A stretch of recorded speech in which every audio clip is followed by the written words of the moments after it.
السنة دي ما كانش ينفع تغاضى عن الموقف ده كابتن بناء على الشك. انا بقول لك النادي والفاميليا بتاعنا الاهلي هي في الماتش ده. النادي الاهلي مش بتاعنا شكي.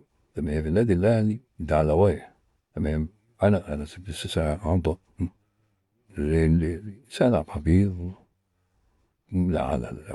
على اليوتيوب بيتكلم في موقف مواقف كان بيحضره هو وكابتن حسن حمدي كابتن خفيف كابتن سيدنا معاهم بس هو العيد جدا.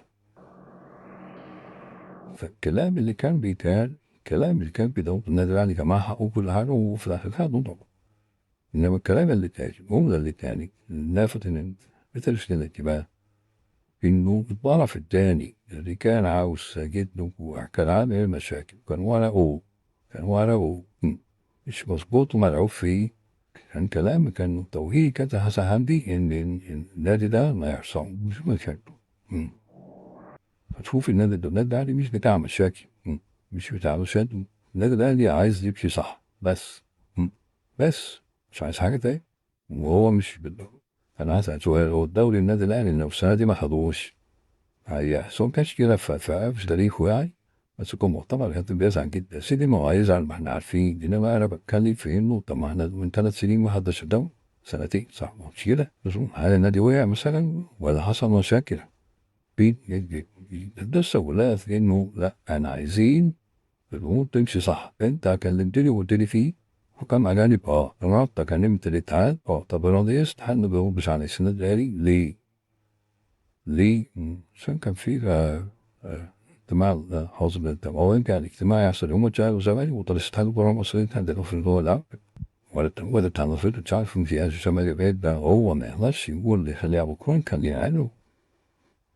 يرضى الموضوع ما انا بقول لك يا فاروق الموضوع كله يعني في شويه تعقيدات كده وشويه حاجات تتخيل ما تتخيلش مفهوم ان هي كانت بعد الشكل يعني انا سمعت في الفوضى انت بتقول على ان النادي الاهلي المفروض يشتكي لاتحاد الكوره يشتكي لاتحاد الكوره نفسه واتحاد الكوره طلب المفروض بجد كان قابل بس هو طلب يعني انا مش بقول ان الناس على فكره يعني انا بشوف الناس يعني خلال الخبراء القانونيين والقنوات الشرعيه خاصة بين الكلام ده لو انا بشتكي نادي بص انا بشتكي الاتحاد ده كام؟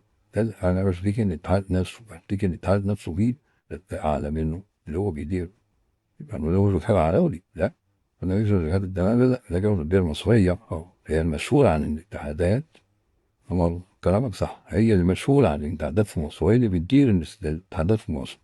فاذا لما يحصل لي مشكله مع الاتحاد انت بتجاب معناته في القصه ما رد ده شفت لا هي كده طبعا ما طبعا الانديه لا شيء زي كده وانا بشتكي من الاتحاد.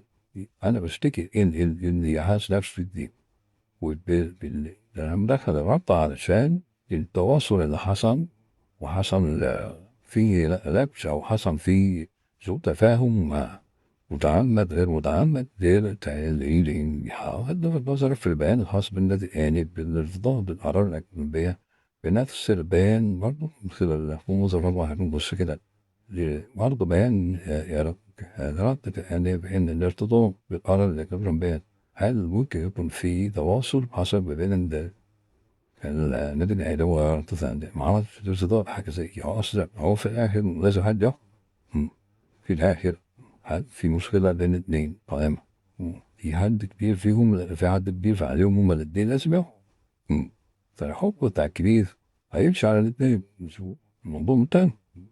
دي لوائح برضه ما هي دي من اللوائح.